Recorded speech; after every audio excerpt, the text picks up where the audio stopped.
Hello friends, welcome to my YouTube channel Aanchal की nursing पाठशाला। आज हम देखेंगे नर्सिंग फर्स्ट ईयर का बहुत ही इंटरेस्टिंग सब्जेक्ट जिसका नाम है ह्यूमन एनाटॉमी एंड फिजियोलॉजी। ये हमारा फर्स्ट चैप्टर है जिसमें हम देखेंगे इंट्रोडक्शन के बारे में, जिसमें हम जानेंगे एनाटॉमी एंड फिजियोलॉजी होती क्या है, इस सब्जेक्ट के अंतर्गत हम क्या क्या पढ़ने वाले हैं और कुछ बहुत ही इंपॉर्टेंट टर्मिनोलॉजीज़ के बारे में। एनाटॉमी एंड फिजियोलॉजी किसी भाषा को सीखने जैसा है क्योंकि इसमें बहुत सारे नए नए वर्ड्स आते हैं जिनका अर्थ हमें पता होना ज़रूरी है। ठीक है, तो चलिए देखते हैं डेफिनेशन के बारे में। क्या होती है एनाटॉमी? एनाटॉमी का सीधा सा अर्थ होता है स्ट्रक्चर या फिर संरचना। हमारी बॉडी के ऊपरी हिस्से में और आंतरिक हिस्से में जितनी भी संरचनाएं होती है, चाहे वो ऊपरी हिस्से में आँख हो, कान हो या फिर आंतरिक हिस्से में हमारा हार्ट हो, लंग्स हो, एक छोटी सी कोशिका हो, उन सब का स्ट्रक्चर किस प्रकार का है और किस तरह से ऑर्गन्स एक दूसरे से संबंधित है, इन सब की जानकारी हम लेंगे एनाटॉमी के अंतर्गत। एनाटॉमी एक ग्रीक भाषा का वर्ड है जिसका अर्थ होता है कटिंग अप और डिसेक्शन। इसका नाम एनाटॉमी क्यों है? क्योंकि जब भी किसी संरचना के बारे में स्टडी हमें करनी होती है तो हम क्या करेंगे, उसको कट करके देखेंगे, तभी पता चलेगा कि अंदर कौन कौन से ऑर्गन मौजूद है। ठीक है, इसी के आधार पर इसका नाम रखा गया है एनाटॉमी। अगला है फिजियोलॉजी, जिसका सीधा अर्थ होता है फंक्शन, यानी जितनी भी संरचनाएं बॉडी के आंतरिक और बाहरी हिस्से पर मौजूद है वो फंक्शन किस प्रकार से करती है, किस तरह से उनका वर्क है, इसकी जानकारी हम लेंगे फिजियोलॉजी के अंतर्गत। उदाहरण के तौर पर जब हम बात करते हैं हार्ट के स्ट्रक्चर के बारे में कि हार्ट 3 लेयर से मिलकर बना होता है, इसके अंदर 4 चेंबर होते हैं, एओर्टा होती है, पल्मोनरी आर्टरी, पल्मोनरी वेन्स होती है, तो हम क्या बोलेंगे कि हम हार्ट की एनाटॉमी के बारे में बात कर रहे हैं ना। लेकिन जब हम बात करते हैं कि बॉडी से जितना भी डीऑक्सीजनेटेड ब्लड है वो राइट एट्रियम में आता है, जहाँ से वो राइट वेंट्रिकल में जाता है और यहाँ से पल्मोनरी आर्टरी के थ्रू लंग्स में जाएगा और लंग्स से में ऑक्सीजन जब ब्लड में मिलेगी तो ब्लड ऑक्सीजनेटेड होके पल्मोनरी वेन के थ्रू लेफ्ट एट्रियम में आएगा, फिर लेफ्ट वेंट्रिकल में जाएगा और एओर्टा के थ्रू जो ऑक्सीजनेटेड ब्लड है वो पूरी बॉडी को डिस्ट्रीब्यूट होगा। तो ये क्या है, हम हार्ट की फिजियोलॉजी के बारे में बात कर रहे हैं। नेक्स्ट हम देखेंगे कि क्यों हम एनाटॉमी एंड फिजियोलॉजी को नर्सिंग के अंतर्गत पढ़ते हैं, इसका उद्देश्य क्या है। ठीक है, तो क्या होता है जब पेशेंट हमारे पास आता है तो उसकी बॉडी के अंतर्गत जो भी चीज़ें चल रही होती है वो नॉर्मल नहीं होती है। ठीक है, तो हम उन्हें पहचानेंगे कैसे? जब हमें बॉडी के अंतर्गत होने वाली सारी गतिविधियाँ नॉर्मली पता होगी कि हाँ नॉर्मली ये इस प्रकार से वर्क करना चाहिए और वो वैसे नहीं कर रहा होगा, तब हम जानेंगे कि ये एब नॉर्मल है। ठीक है, तो एब नॉर्मलिटीज़ को पकड़ने के लिए नॉर्मल चीज़ें पता होना बहुत ज़रूरी है। जैसे कि नॉर्मली हमारा पल्स क्या होता है, 60 से 100 बीट पर मिनट होता है। जब किसी पेशेंट में 120 बीट पर मिनट होगा या फिर 50 बीट पर मिनट होगा तो हम जान पाएंगे कि इसकी जो पल्स है वो एब नॉर्मल है। ठीक है, बीपी अगर हमें पता होगा कि 120/80 MFOHg होता है, तभी हम बता पाएंगे कि किसी का बीपी लो है या फिर हाई है। ठीक है, तो एबनॉर्मलिटीज़ को पकड़ने के लिए जो नॉर्मल चीज़ें हैं उनका पता होना बहुत ज़रूरी है। ठीक है, इसलिए हम पूरी बॉडी की बनावट और उनका वर्क किस प्रकार से हो रहा है नॉर्मली वो पढ़ेंगे, तब जाके हमें पता चलेगा कि एबनॉर्मल क्या हो रहा है। अगला हम देखेंगे एनाटॉमिकल पोजीशन के बारे में। ओरिएंटेशन वर्ड आपने सुना होगा।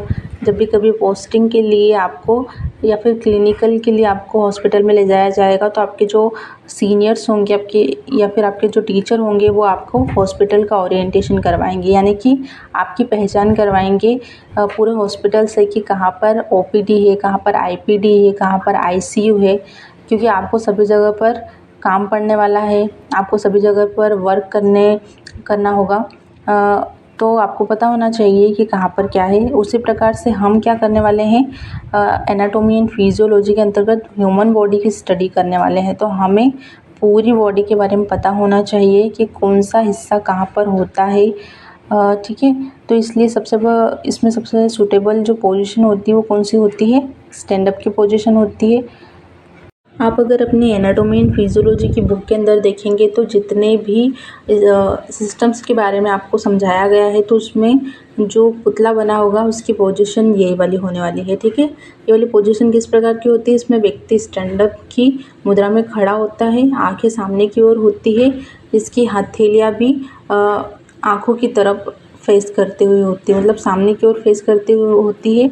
उसका अंगूठा बॉडी से दूर की ओर होता है और इस तरह से इसकी हथेलियाँ होती है। पंजे आपस में जुड़े हुए होते हैं। इस वाली पोजीशन को हम कहते हैं एनाटॉमिकल पोजीशन, क्योंकि इस वाले पोजीशन के अंतर्गत हम ह्यूमन बॉडी को अच्छी तरीके से विजुअलाइज कर सकते हैं, पूरी तरीके से देख सकते हैं। ठीक है, चलिए आगे हम देखते हैं एनाटॉमिकल रीजन्स के बारे में। एनाटॉमिकल रीजन क्या होते हैं? बॉडी की स्टडी को आसान बनाने के लिए बॉडी को कुछ बड़े बड़े क्षेत्रों में बांट दिया गया है और अलग अलग इनको नाम दिए गए हैं। ठीक है, तो सबसे पहले हम देखेंगे कि एक्सियली मतलब लंबवत बॉडी को कितने भागों में बांटा गया है। 4 भाग होते हैं। सबसे पहले है हेड, दूसरा है नेक, तीसरा है थॉरेक्स और चौथा है एब्डोमेन रीजन। ठीक है, फिर एपेंडिकुलरली 2 रीजन्स में बांटा गया है। पहला है अपर एक्सट्रीमिटीज़ और दूसरा है लोअर एक्सट्रीमिटीज़। ठीक है, तो ये किस प्रकार से आसानी दिलाएगा हमें? अगर हमें कोई पूछे कि स्टमक आपके कौन से रीजन में होता है तो हम आसानी से बता सकते हैं कि एब्डोमेन वाले रीजन में होता है। लंग्स कौन से रीजन में होते हैं तो हम बता सकते हैं कि थोरेक्स वाले रीजन में हमारे लंग्स होते हैं। ठीक है, अब हम देखेंगे बॉडी प्लान्स के बारे में। बॉडी प्लान्स क्या होती है? ये कुछ काल्पनिक रेखाएं होती है। हम कल्पना करते हैं इन रेखाओं की हमारी बॉडी के ऊपर, जिससे कि हम कुछ डायरेक्शंस को आसानी से समझ सकें, हमारी बॉडी में उपस्थित ऑर्गन्स के डायरेक्शंस को आसानी से समझ सकें। ठीक है, तो सबसे पहला प्लान होता है या सबसे पहली सतह होती है सैजिटल, जो हमारी बॉडी को 2 बराबर हिस्सों में बांटती है बीच से। ठीक है, दाएं और बाएं हिस्से में बांटती है। ठीक है, दूसरा जो प्लान होता है वो होता है ट्रांसवर्स, यानी जब हम बॉडी को आड़ा 2 हिस्सों में इस काल्पनिक रेखा के द्वारा बांटेंगे तो ये 2 हिस्सों में बटेगी, ऊपरी और निचले हिस्से में। ठीक है, उसके बाद हम देखेंगे कोरोनल या फ्रंटल प्लान। जब हम हमारे हेड को या फिर पूरी बॉडी को इस तरह से किसी काल्पनिक रेखा के द्वारा काटेंगे तो वो ऊपरी और निचले हिस्से में बढ़ जाएगी। ठीक है, तो इस प्रकार से हमारे बॉडी प्लान्स कितने होते हैं? 3 प्रकार के होते हैं, सैजिटल, ट्रांसवर्स और कोरोनल या फ्रंटल प्लान। आ गया समझ में? नेक्स्ट हम बात करेंगे कुछ इंपॉर्टेंट टर्मिनोलॉजीज के बारे में जो हमें आगे स्टडी में काम में आने वाली है। ठीक है, सबसे पहले है सुपीरियर और दूसरा है इन्फीरियर। अगर हम हमारी बॉडी के ऊपर एक ट्रांसवर्स रेखा की कल्पना करें तो हम उसके ऊपर वाला जो हिस्सा आने वाला है इसको हम बोलेंगे सुपीरियर और नीचे जो हिस्सा आने वाला है इसको हम बोलेंगे इन्फीरियर। जैसे कि हम कहेंगे कि हमारा हेड सुपीरियर है और हमारी नेक जो है वो कहाँ है? इन्फीरियर साइड पर है। ठीक है, इसी तरह से हम देखेंगे पोस्टीरियर और एंटेरियर। जब हमारी बॉडी को कोरोनल या फ्रंटल रेखा से कट करेंगे तो जो पीछे वाला हिस्सा है उसको हम बोलेंगे पोस्टीरियर, जो आगे वाला हिस्सा है उसको हम बोलेंगे एंटेरियर। जैसे कि जो हमारी वर्टिब्रेट्स होती है वो कहाँ पर होती है? पोस्टीरियर साइड पर होती है, और जो हमारा स्टमक होता है वो कहाँ पर होता है? एंटेरियर साइड पर होता है। ठीक है, उसी प्रकार से जब हम सैजिटल प्लान की कल्पना करेंगे तो हम देखेंगे कि बीच वाले हिस्से के पास में जितने भी ऑर्गन्स हैं उनको हम बोलेंगे मिडिल, और उससे दूर वाले हिस्से में जितने भी पार्ट्स हैं उनको हम बोलेंगे लेटरल। जैसे कि हम कहेंगे कि जो हमारा नाक है वो मिडिल वाले हिस्से में है और जो हमारे कान है वो बॉडी के लेटरल साइड पर मौजूद है। ठीक है, आई होप कि आपको ये टर्मिनोलॉजीज समझ में आई होगी, क्योंकि हमारा जो नेक्स्ट पार्ट है उसमें हम इन टर्मिनोलॉजीज का यूज़ करने वाले हैं। आगे हम देखेंगे हमारी बॉडी के जो मेजर बॉडी कैविटीज़ हैं उनके बारे में। ठीक है, तो मेनली हमारी बॉडी में 5 बड़ी कैविटीज़ पाई जाती है या फिर 5 बड़े खोल पाए जाते हैं जिसके अंदर बाकी ऑर्गन्स मौजूद होते हैं। जैसे सबसे पहले हम देखेंगे क्रेनियल कैविटी, जिसके अंदर ब्रेन पाया जाता है। ठीक है, उसके बाद हम देखेंगे वर्टिब्रल कैविटी, उसके बाद आएगा थॉरेक्स कैविटी, उसके बाद हम देखेंगे एब्डोमिनल कैविटी और उसके बाद आएगी पेल्विस कैविटी। ठीक है, जो है उसको 3 सब कैविटीज़ में भी बांटा गया है। सबसे पहले है मीडिया स्टर्नम, जिसके अंदर स्टर्नम बोन होती है। उसके बाद हम देखेंगे प्लूरल कैविटी, जिसके अंदर लंग्स पाए जाते हैं, और थर्ड होती है pericardial cavity. Cranial cavity, cranial cavity head वाले रीजन में मौजूद होती है, जो कि टोटल 8 बोन से मिलकर बनी होती है। इंटीरियर वाले भाग में जो बोन होती है उसको हम बोलते हैं फ्रंटल, पोस्टीरियर वाले भाग में जो बोन होती है उसको हम बोलते हैं ऑक्सीपिटल, सुपीरियर वाले भाग में जो बोन होती है उसको हम बोलते हैं पैराइटल, जो कि 2 होती है, एक इस साइड पर होती है और एक इसके अपोजिट साइड पर होती है, ठीक है। उसके बाद में होती है टेम्पोरल, और ये भी 2 बोन होती है जो कि कान के बिल्कुल पास में होती है, और ये दोनों ही कान के पास में मौजूद होती है, ठीक है, एक एक साइड पर। उसके बाद हम देखेंगे इथमोइड बोन, जो कि इन्फीरियर होती है। सुपीरियर यानी ऊपर और इन्फीरियर यानी नीचे। नीचे की ओर ये वाली बोन होती है, एक तो इथमोइड होती है और एक होती है स्फिनोइड। इस तरह से टोटल 8 बोन से मिलकर ये क्रेनियल कैविटी बनी होती है, जिसके अंदर क्या मौजूद होता है, ब्रेन मौजूद होता है। ओके, नेक्स्ट हम देखेंगे थोरेसिक कैविटी, जो कि थोरेसिक रीजन में मौजूद होती है, और देखेंगे कौन कौन से ऑर्गन से मिलकर बनी होती है, ठीक है। इसके इंटीरियर भाग में क्या होता है, स्टर्नम और कोस्टल कार्टिलेज। ये कार्टिलेज रिब्स के बिल्कुल एंड पर मौजूद होती है और स्टर्नम से जुड़ी होती है। उसके बाद हम देखेंगे लेटरल साइड्स पर 12 रिब्स होती है। एकदम सुपीरियर पर क्या होती है, रूट ऑफ नेक होती है, जहाँ पर नेक बिल्कुल एंड होता है। इंफीरियर वाले भाग पर एक मसल होती है जिसको हम बोलते हैं डायफ्राम। ये थोरेसिक रीजन और एब्डोमेन रीजन को अलग अलग करने का कार्य करती है, ठीक है। और इसके पोस्टीरियर वाले भाग पर क्या होती है, वर्टिब्रेट्स पाई जाती है या फिर कशेरू का दंड पाई जाती है। ये सारे ऑर्गन्स मिल करके क्या बनाते हैं, थोरेसिक कैविटी का निर्माण करते हैं। और इसके अंदर कौन से ऑर्गन्स आते हैं, लंग्स और हार्ट मौजूद होते हैं। नेक्स्ट हम देखेंगे वर्टिब्रल कैविटी के बारे में। वर्टिब्रल कैविटी क्या होती है, ये भी बोन्स का बना हुआ एक खोल होता है, जिसमें टोटल बोन्स की संख्या होती है 26। ओके, बोन्स की संख्या होती है 26, और ये जो नुकीले उभार निकले होते हैं इन बोन्स के ऊपर से, जिनको हम बोलते हैं वर्टिब्री, इनकी संख्या होती है 33। ओके, ऐसा क्यों होता है, क्योंकि जो कोकिक्स होती है उसमें 5 वर्टिब्रीज होती है, लेकिन यहाँ के जो बोन्स है वो आपस में बिल्कुल जुड़ी हुई होती है और एक बोन कहलाती है, ठीक है। और कॉकिस में भी क्या होता है कि वर्टिब्रीज अलग से होते हैं, लेकिन जो बोन होती है वो आपस में जुड़कर एक बनी होती है। और कॉकिक सैक्रम भी क्या होता है, एक बोन का बना होता है। इस तरह से यहाँ पे बोन्स की संख्या कितनी होती है, 26, और जो वर्टिब्रीज है उनकी संख्या होती है आइडियली 33 होती है। लेकिन क्या होता है, जो कोकिक्स होता है इसमें कभी कभी वर्टिब्रीज की संख्या 3 तो कभी 5 होती है। वैसे मेनली सभी लोगों में 4 पाई जाती है, लेकिन कभी कभी ये एक कम या एक ज़्यादा हो जाती है, जिसकी वजह से टोटल वर्टिब्रीज की संख्या 32 से 35 हो सकती है, ठीक है। इन जो वर्टिब्रल कॉलोन है इनके अंदर क्या पाए जाते हैं, नर्व्स पाई जाती है। उसके साथ साथ में क्या करते हैं, जैसे सर्विक्स वर्टिब्री है, इनकी संख्या टोटल 7 होती है, और ये कहाँ पे होती है, नेक वाले रीजन में मौजूद होती है। इसी कारण से ये हमें मतलब मूवमेंट करने के लिए फ्लेक्सिबिलिटी प्रोवाइड करती है। हमारी गर्दन को हम किसी भी और आसानी से मोड़ सकते हैं अगर इनके थ्रू, ठीक है। उसके बाद में है थोरेसिक वर्टिब्री। ये क्या करती है, हमारे थोरेसिक रीजन में जो रिब्स होती है उनको पीछे की ओर से जुड़ने के लिए प्लेस प्रोवाइड करवाती है, और साथ ही साथ में ये पूरी जो कशेरुक दंड होता है वो हमारी बॉडी को फ्लेक्सिबिलिटी देता है कि हमारी बॉडी को हम किसी भी ओर से आसानी से मोड़ सकते हैं, बैठ सकते हैं, सीधे खड़े होकर चल सकते हैं, ठीक है। अगर ये नहीं होगा तो हम सीधे खड़े होकर चल नहीं पाएंगे ठीक से, ठीक है। उसके बाद में होगा लंबर वर्टिब्री। ये कहाँ पे होता है, हमारे बेली रीजन या फिर कमर वाले रीजन में होता है।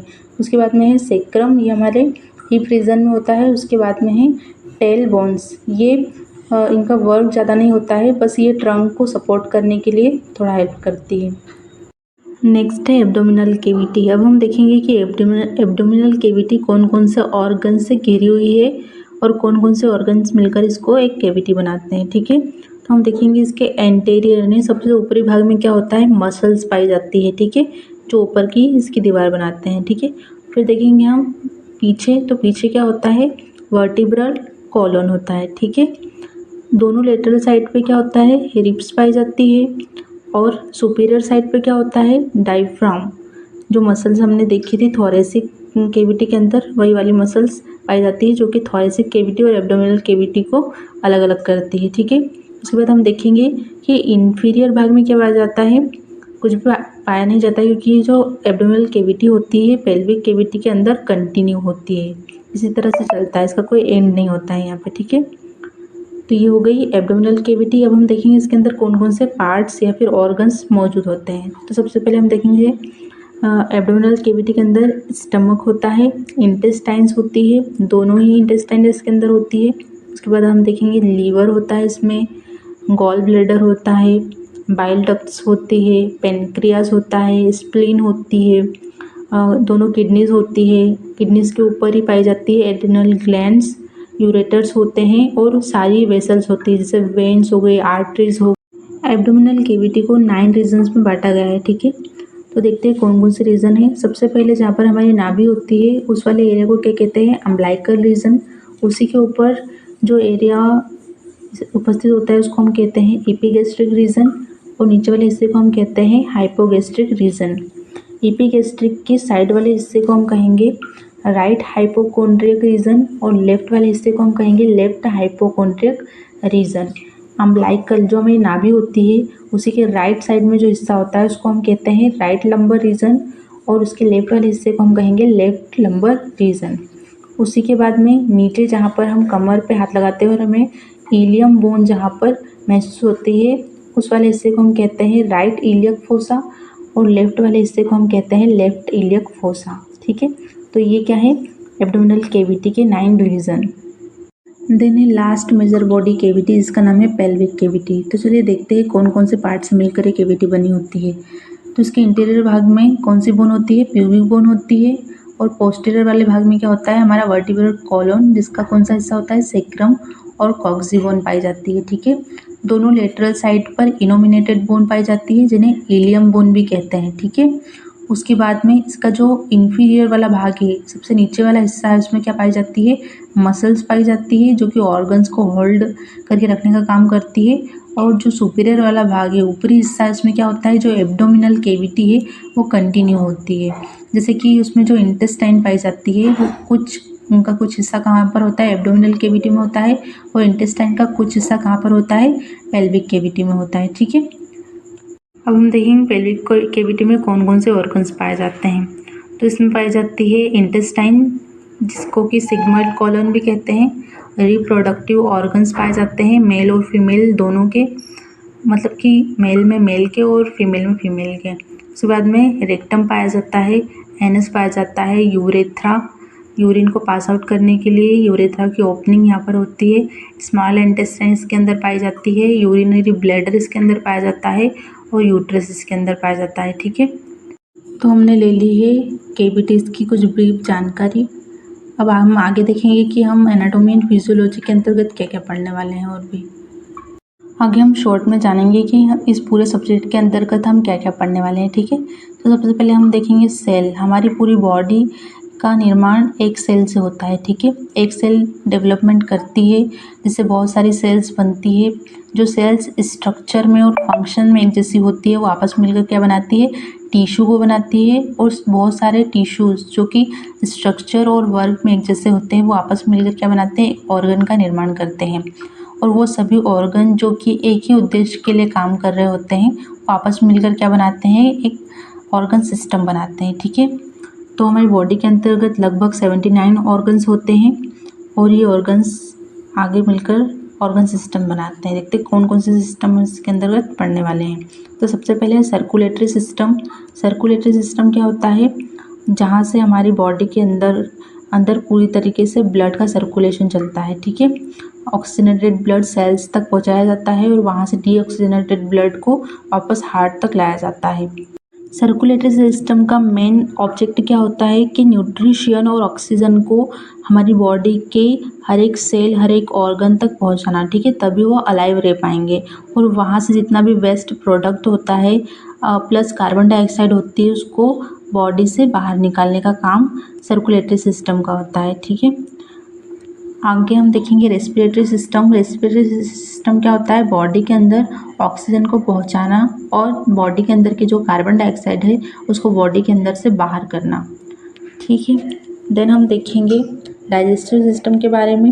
हमारी बॉडी के अंदर हम जितना भी फूड कंज्यूम करते हैं उसका इंजेक्शन, डाइजेशन, ऑब्जॉर्प्शन और उसको शरीर से बाहर निकालने की सारी प्रक्रिया इसके अंतर्गत हम देखेंगे।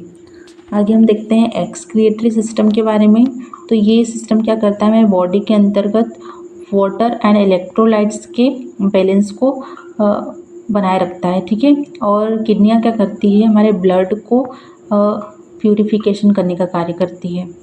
इन सभी सिस्टम्स को हम पूरी डिटेल में आगे जानेंगे। सभी बोन्स को सामूहिक रूप से हम क्या कहते हैं, स्केलेटल सिस्टम कहते हैं। इस सिस्टम के अंतर्गत हम बोन्स, कार्टिलेज और मेम्ब्रेन्स के बारे में पढ़ने वाले हैं। ये स्केलेटल सिस्टम क्या वर्क करता है, हमारी बॉडी को शेप देने का काम करता है, ठीक है। एक ढांचा प्रोवाइड करता है और बॉडी के अंतर्गत जितने भी सॉफ्ट ऑर्गन्स हैं उनको प्रोटेक्ट करने का काम करता है। नेक्स्ट हम देखेंगे मस्कुलर सिस्टम, जिसके अंतर्गत हम पढ़ने वाले हैं मसल्स, टेंडन्स एंड फेशियास के बारे में। मस्कुलर सिस्टम क्या करता है, हमारी बॉडी को मूवमेंट कराने के लिए सहायता प्रदान करता है और साथ ही शरीर को गर्म रखने का काम करता है। देन हम देखेंगे एंडोक्राइन सिस्टम, जिसके अंतर्गत आती है एंडोक्राइन ग्लैंड्स, जो कि हमारी बॉडी में हार्मोन्स के थ्रू बहुत सारी फंक्शंस हैं, बहुत सारे मेन फंक्शंस हैं जिनको कंट्रोल करने का और स्टिमुलेट करने का काम करती हैं। देन हम देखेंगे लिम्फेटिक सिस्टम के बारे में, जो कि सर्कुलेटरी सिस्टम की तरह ही हमारी पूरी बॉडी में फैला होता है, ठीक है। और ये किसका काम करता है, डिफेंस करने का काम करता है, ठीक है। फॉरेन बॉडीज़, हमारी जो बॉडी के बाहर से जो ऑर्गेनिज्म आते हैं या फिर बॉडी के अंदर ही जो ऑर्गेनिज्म मौजूद होते हैं जो हमारी बॉडी को हार्म कर सकते हैं, उनको किल करने का काम करता है। नेक्स्ट है रिप्रोडक्टिव सिस्टम, जिसके अंतर्गत हम देखेंगे मेल और फीमेल दोनों के ही रिप्रोडक्टिव ऑर्गन्स के बारे में और उनके मैकेनिज्म के बारे में। लास्ट मस्कुलर स्केलेटल सिस्टम, जिसके अंतर्गत हम मसल्स, जॉइंट्स एंड स्केलेटल्स की बात करने वाले हैं, जिसमें हम देखेंगे कि ये बॉडी को किस प्रकार से स्ट्रक्चर देते हैं, सपोर्ट करते हैं और हमारी बॉडी की जितने भी मूवमेंट्स हैं उनको ईजिली कराने में हमारी हेल्प करते हैं, ठीक है। इस सब्जेक्ट में नेक्स्ट हम देखेंगे सेंसरी ऑर्गन्स के बारे में, जो कि 5 होते हैं और ये सभी सेंसरी ऑर्गन्स क्या करते हैं, बाहरी दुनिया से मिलने वाले सेंसेस को क्या करते हैं, माइंड तक पहुंचाते हैं और जो माइंड है वो उसके अकॉर्डिंग, सिचुएशन के अकॉर्डिंग क्या करता है, बॉडी को एक्शन करने के लिए ऑर्डर करता है, ठीक है। जैसे कि हमने कोई कड़वी चीज़ खाई है तो हमारा माइंड जल्दी से ऑर्डर करेगा कि इस चीज़ को थूकना है हमें और हम झट से थूक देते हैं, ठीक है।